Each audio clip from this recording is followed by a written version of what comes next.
Moving on. Next we got Spider-Man for the PSP. This is not a video game. This is a movie.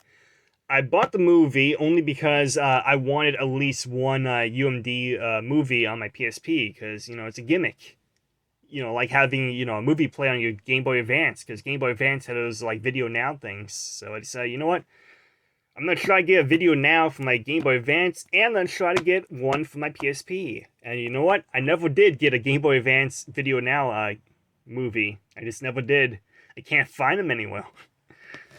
But here I got Spider-Man, Spider-Man 3 for the PSP.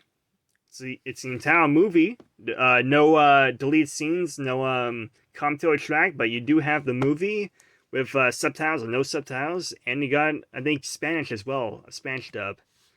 And yeah, that's it. That's all you got on this PSP ROM, and I paid $5 for this game used at a GameStop, and was it worth it? Well, the movie's not great. I've seen the movie before, I know what I was getting into, but yeah, the movie itself, I give it like a, 6 out of 10. There's moments in the movie that I do like. Just the idea of Tobey Maguire being this tough, gangster hipster guy. The goth crowd kind of guy, trying to be cool, be a womanizer, that kind of stuff. That's pretty funny, pretty entertaining. I mean, it's not trying to be funny, but it is funny. It's unintentionally funny. But otherwise, the movie's not great. It's like a guilty pleasure kind of movie. It's like you have to be a certain kind of person in order to enjoy, Spider-Man 3 for the, not for the PSP, but the movie, the Spider-Man 3 movie. But yeah, 6 out of 10 movie. Could have been worse. Could have been Morbius. Because Morbius freaking sucks. But yeah, you can see the PG-13 thing right here. But yeah. Moving on, we got Secret Agent Clank for the PSP. Again, another game that I got for $5 at a GameStop. And this is also another one of my first, PSP games I bought for the PSP. Because I bought like, I think 5 PSP games the day I got the PSP. And this is one of those 5 games. It's Secret Agent Clank for the PSP. And is this game any good? It's okay. It's okay. It's not like one of the top, Ratchet and Clank games. It's an okay Ratchet and Clank game. Like a very, very generic, bland Ratchet and Clank game. Give it like a 5 out of 10. There was fun moments. There's fun to be had with this game. And just the concept of having, a Ratchet and Clank game on the go, on the handheld. You can take it anywhere you want and play it. That's a nice novelty. Because, Ratchet and Clank, that's a fun series of games. But it's not the best Ratchet and Clank game. It's like the most watered down, generic kind of, Ratchet and Clank game. There's a lot of mini games in this that's tedious and, boring and dull. And then you also got this disguise mechanic in this game where you gotta do like a whole bunch of stealth missions, and those stealth missions suck. They're very boring and dull. But when this game does, do Ratchet and Clank stuff, door-posted shooting stuff, it's fun. When it's trying to be a Ratchet and Clank game, it's kind of fun, but it's not the entire game. It's mostly stealth, mostly minigames and all that stuff, but decent game, 5 out of 10. To the right person, this might be fun, but to the wrong person, this could be a pain in the butt to play, to enjoy. But I had some fun with it. It's not great, but, it certainly is a Ratchet and Clank game on the go, on a handheld. You can't deny that. But yeah, moving on. Next we got Twisted Metal for the PSP. This game I got brand new at a Five Below for $5. And was it worth it? Yeah. Fantastic game. Fantastic Twisted Metal game. I love Twisted Metal. I love the concept of, all these gun-carrying race car drivers, I guess.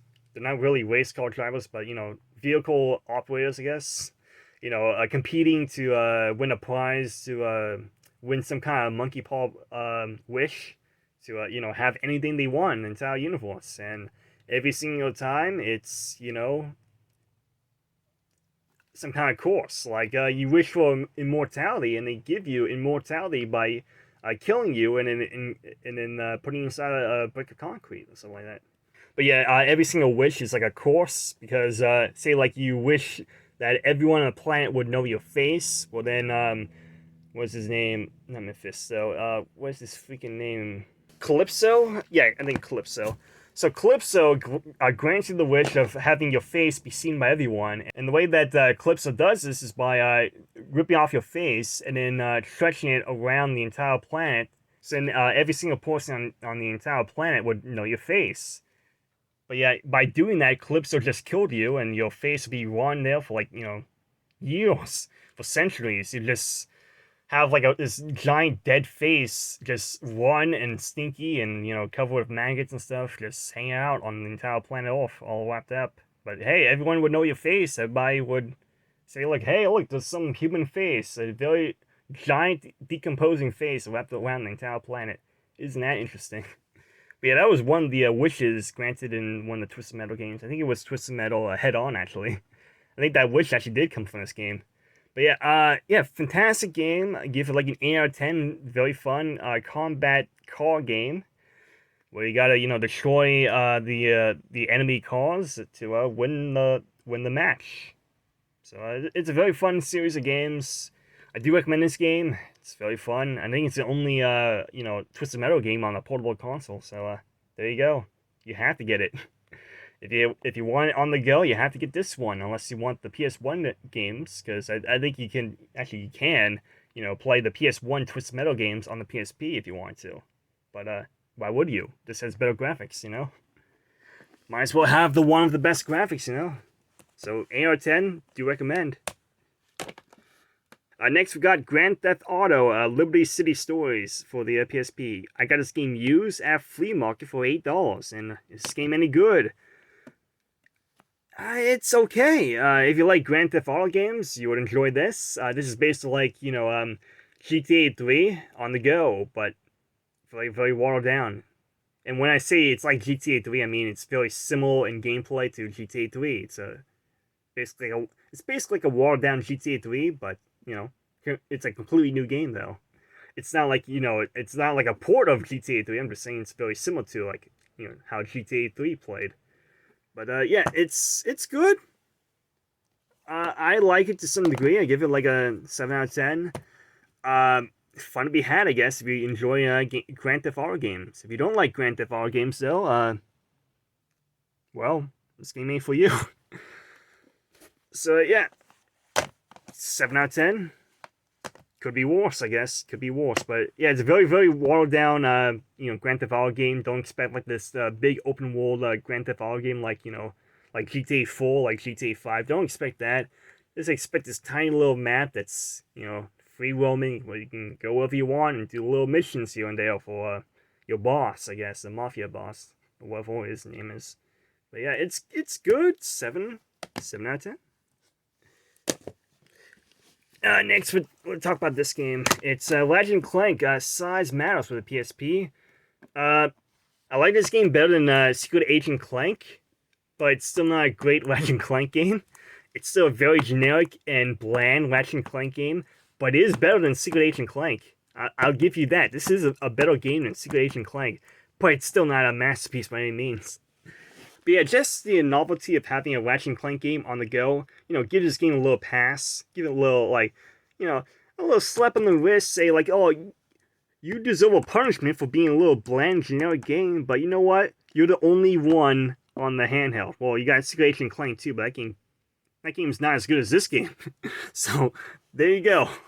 I mean, you can also play the PS Vita ports of the, Ratchet & Clank 1, 2, and 3, but, we're talking about the PSP when I talk about the PS Vita here. And the PSP doesn't have that. So if you have a PSP and don't have a PS Vita, you can't play those, Ratchet & Clank 1, 2, and 3 games on the go. You're stuck with this. So, for people who only have a PlayStation Portable and not PlayStation Vita, this is a good, decent, good, Ratchet & Clank game. This is like the only one you got for an option, basically, because, the other games aren't as good as this one, but, yeah, give it like a 6 out of 10. Not the best Ratchet & Clank game, but there is fun to be had with this game. It's a very short game, but it is fun to be had. I think I paid $3 for this game at a GameStop.